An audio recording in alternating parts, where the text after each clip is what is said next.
What is good, YouTube? This is Deaker Jones here, and today I wanted to bring you a video that outlines some of the bugged and less useful perks that are found in Fallout 4.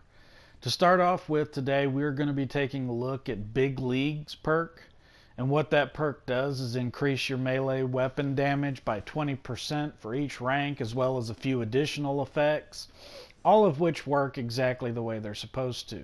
What we're going to be documenting, though, is how there is a graphical bug that will make your damage appear to be doing less than it is, when in fact it's giving you the bonus it should be. So we have no ranks in it right now, and if we target this Raider Scum, you'll see that it'll take his health down to between the S and the C in Scum up there. So as we start adding perks to Big Leagues, we will see the damage increase on the weapon itself. It's gone up to 31 and 15. We do it again, it goes up each time. So we'll take it up to rank 4 real quick and show you that at rank 4 we're now at 4623. And doing the math, it's exactly as you would expect it. However, rank 5, whenever you select it, takes you all the way back down to the base level damage, at least according to the tooltip on your weapon. However, when we go and target this guy again, you'll see it is absolutely doing the double damage that it claims to do. So you can use this perk, no problem. I know whenever I was first playing through it, I actually left it out because I thought it was bugged, but upon further testing, it actually works. It's just a graphical glitch. Okay. The next thing that I wanted to cover is not so much a bug as it is an unexpected interaction with ninja and unarmed attacks. Now, whenever you read the description of ninja, it says that sneak attacks do 4 times normal damage for melee attacks. But something to consider is that melee and unarmed are not the same thing, as can be demonstrated by the fact that they both have different perks to scale their damage. Iron Fist works on unarmed attacks, whereas Big Leagues works on melee weapon damage attacks. So what happens is, whenever you get ranks of ninja, it does increase your base multiplier for sneak attacks with unarmed attacks, but it doesn't do it by the amount stated on here, and it doesn't actually indicate what it does. But what you can expect is a 0.5 times increase each time you get it. So your base unarmed crit multiplier is going to be 3 times, just like melee weapons. So whenever you actually invest into the ninja perk as an unarmed character, you will get a bonus, and it's definitely worth it, but it's not going to be in any amount that's indicated on the tooltip. It's not 10 times, it's not 3.5 times. It'll actually be 4.5 times. And then this can also be increased.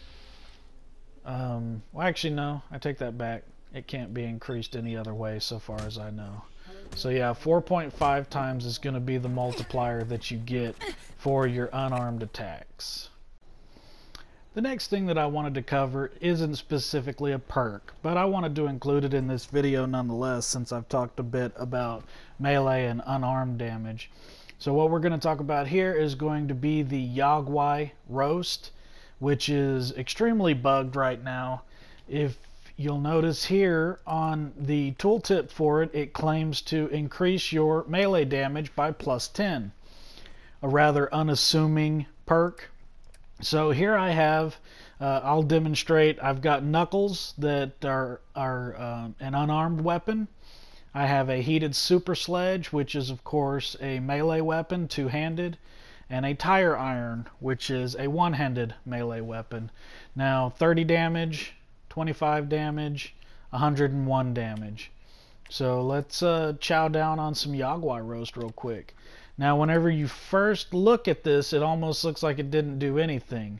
Still 101, still 25, still 30. But when you equip it, bam, 175. And this goes to 584. It gives you a ridiculous boost. It's about 5 times multiplier.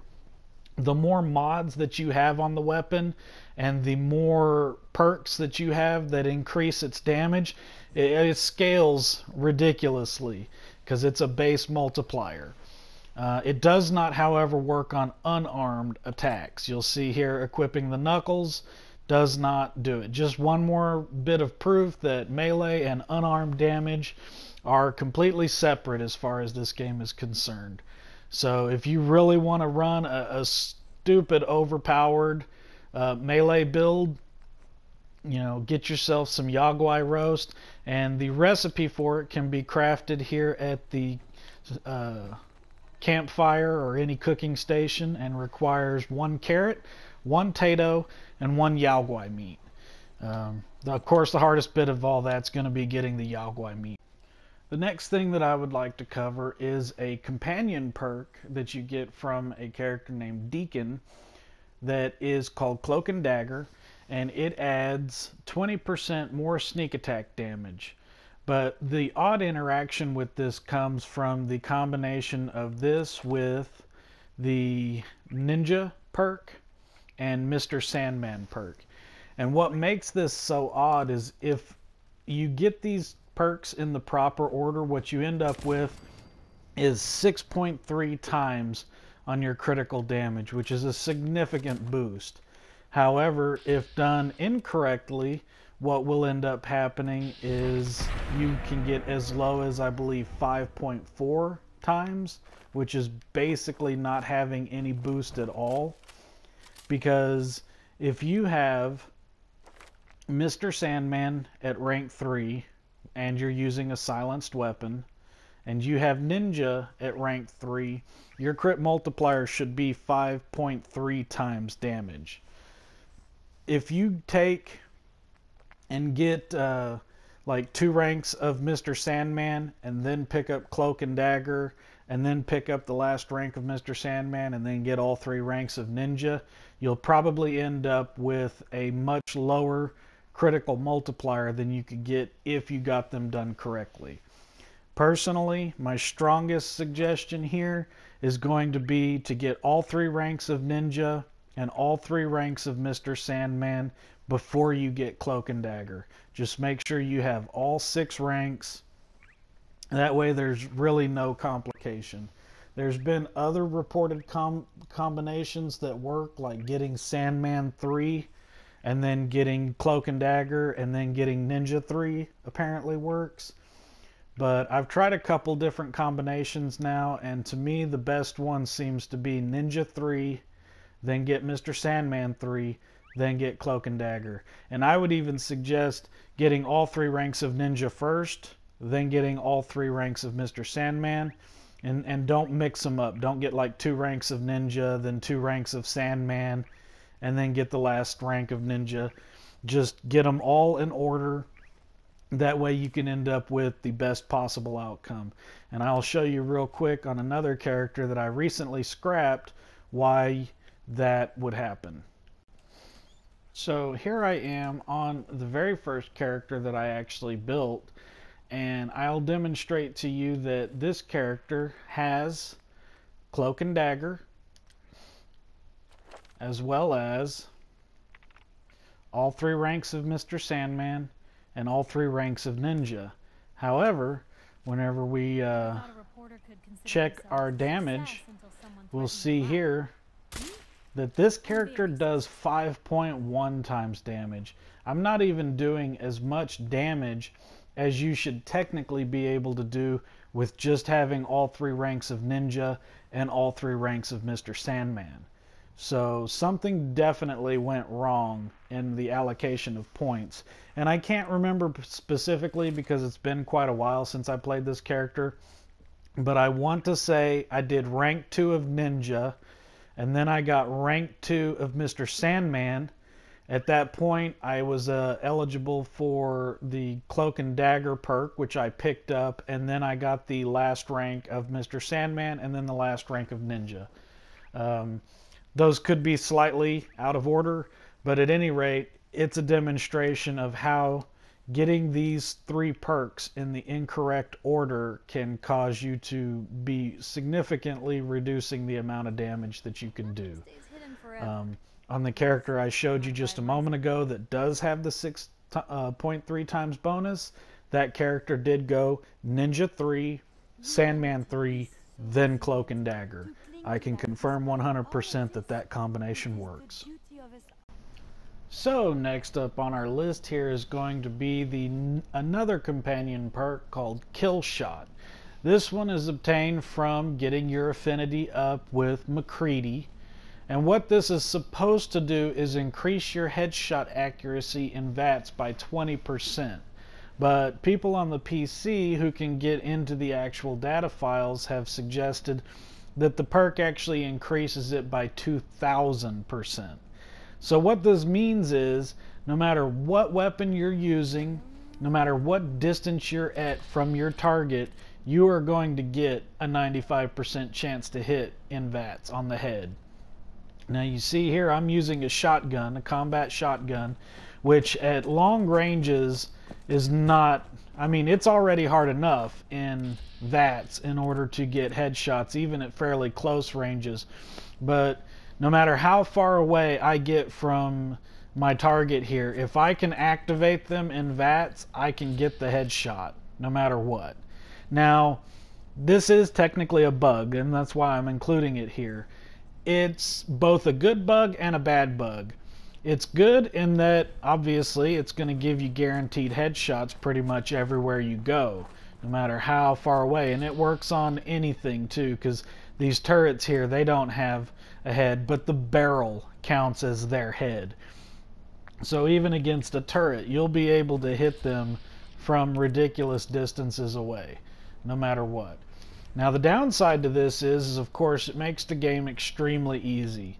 When coupled with sneak and any kind of long-range weapons, I mean, the longer range it is, the further away you can activate VATS.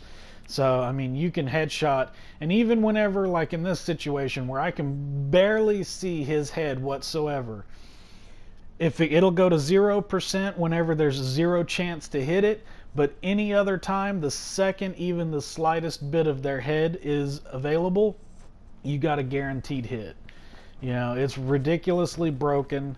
So if you want to have a little bit more challenge in your game, you're either going to want to skip getting McCready's perk maxed out, or you're just going to want to avoid headshots. You know, you can still do whatever you want. You don't have to take the headshot, but I can speak from personal experience that when you have a 95% chance to hit them in the head, why would you go anywhere else? Especially seeing as how hitting them in the head does so much more damage than almost any other spot, with the exception of robotic enemies. I actually believe like sentry bots and assaultrons and even protectrons, you want to go for the legs on them. That's their weak spot, as well as it cripples them, and it really reduces their maneuverability. So, and it just doesn't do any extra damage to shoot them in the head. But that's McCready's kill shot perk, and it is one that will absolutely destroy anything you're up against in this game. Okay, so now that we have talked about some of the bugged perks and items in the game, I want to talk about some of the useless perks that you can get. And I want to start off with quite possibly the single most useless perk in all the game. It is called Vans. Let Vault Tech guide you. The path to your closest target quest is displayed in VATS. Well, that's pretty fucking stupid, seeing as how you always have a marker on your compass. And getting around isn't too terribly difficult as it is. Use the compass, get around normally. You know, the compass even has arrows on it now to tell you up and down, so that you know if your target is higher in elevation than you are or lower in elevation. Next up on the list, we are going to take a peek at there are two perks like this. There's solar powered, which catch some rays, gain +2 strength and endurance between the hours of 6 a.m. and 6 p.m. And then there is another one called Night Person. You're a creature of the night. Gain +2 intelligence and perception during the hours of 6 p.m. and 6 a.m. This one actually has a very slight benefit to it in that the +2 intelligence will give you more experience for that little period of time there. But you know, I've always found these perks to be extremely stupid simply because they're time situational, and you know, unless you want to sit around and wait or sleep for 12 hours before you go into a place in order to utilize it, you know, you might be out of the time frame, in which case you don't get the bonus. But specifically, let's talk about solar powered. So the first rank is dumb. Just plain, pure, and simple dumb. 2 strength and 2 endurance are literally worthless, except for maybe the little bit of carry strength you get from it. In the second rank, sunlight slowly heals your radiation damage. And then for the third rank, you get sunlight regenerates your lost health. So let me jump ahead real quick to a point where I'm in some sunlight. Okay, so here we are. We finally got a little bit of sunlight. And this mild storm that's happening here isn't preventing it from working. But you'll notice down there that my hit point bar is slowly creeping up. And my radiation damage is slowly creeping down. So it works the way it's described and everything, but the effect is so slow. I mean, considering how plentiful stim packs and other healing items are in this game, as well as Radaway and Radex, I mean, for the purposes of having this perk, as well as the stat investment that you have to use in order to get it, because you have to get your endurance to 10 before you can even utilize this. Now, if you're utilizing the dog meat duplication glitch and you've got all your skills maxed out to 10, hey, great. You know, you can jump right into it. But if you're playing straight, you would have to put 10 points into endurance before you can get this. And it's been pretty well established that in this Fallout, endurance is the dump stat. It's mostly useless. It in and of itself doesn't provide very much in the way of survivability. It does give you a little bit of extra health, but not much. But most of the perks that are in it, aside from like adamantium skeletons, pretty useful. Life Giver is okay. I mean, some extra health never hurts. And of course, toughness is great, but you need 1 point to get toughness, which you get by default. So literally no point putting any points into endurance unless you're cheating or you just really want like a super maximum tanky build. I would highly suggest skipping this one. I would also highly suggest skipping Night Person. The Night Person second rank gives you +3 to intelligence and perception, and so you get 1 additional, and you get night vision when sneaking, which is actually a bit of a pain in the ass, because there are times whenever, you know, like it's about to become daybreak, when it's like 5 a.m. and the light's starting to creep up, and the night vision actually makes it harder to see. So not always useful, especially if you're in dark areas and there's a lot of external lighting sources, like in a dark cave where they've set up lights and shit. You have a lot of light around you, but then you also have night vision causing you to basically be blind. So not entirely useful in my opinion. And the last 2 perks that I want to talk about for this particular video is that of rank 4 Hacker and rank 4 Locksmith. Now, rank 4 Locksmith can actually be debated because, you know, if you're not diligent about picking up bobby pins, you may not have a whole lot of them on you, at which point, you know, you're going to maybe want to have an unbreakable bobby pin, or just for the sheer convenience of it. But typically by level 41, you've got a metric fuck ton of bobby pins. They're everywhere. Pretty much anytime you're in an area that has a safe, there's bobby pins within 1 or 2 rooms away from you. However, Hacker 4 is the most utterly useless. Here's why. It used to be in Fallout 3 and New Vegas, whenever you came across a terminal and you were trying to hack a terminal, you would be locked out completely if you used all of your attempts. With this game, however, whenever you get locked out, all you have to do is wait 10 seconds. You see there, you've been locked out of this terminal. It will reset after 10 seconds. Even if you don't have that 4th rank of hacking, it doesn't matter. You cannot be locked out of a terminal. And additional to that, there's a way to get around even that problem in and of itself. If you come in here and you try to do it and you get to your 3rd attempt and you still haven't got it and you're like, I don't know. For one, you can use these, anything that's enclosed in a bracket. I'm pretty sure most of you are aware by now, but if you're not, throughout these lines, anywhere that there is a set of brackets that close each other off, and they have to be like brackets, you can use those to try to remove duds as well as reset your tries. But aside from that, if you get to your 3rd attempt, you've got 1 attempt left, you don't know what the password is because you haven't been able to figure it out based on the clues given, just exit the terminal, jump right back in. Now this resets all the words and all the hacks, but you can just start over, try a new combination of passwords, figure it out. You literally have no way of failing this hacking minigame. To be quite frank, I wish they would remove it or make it harder, because the only thing this serves to do is waste time in the game now by making you go through the stupid little game each time. And it's really simple to do in the first place, so that's that, So I hope that all of this was useful for you guys. If it was, I would appreciate a like and a subscribe. I'll be doing more Fallout 4 content as well as some additional style content in the future. My last video, how to get max level right out of the vault, has been a smashing success. I can't thank you guys enough for all the attention that I've been getting for that video. And in this video, I want to do more of these to highlight the bug perks, the useless perks, as well as another series where I talk about the absolutely best perks.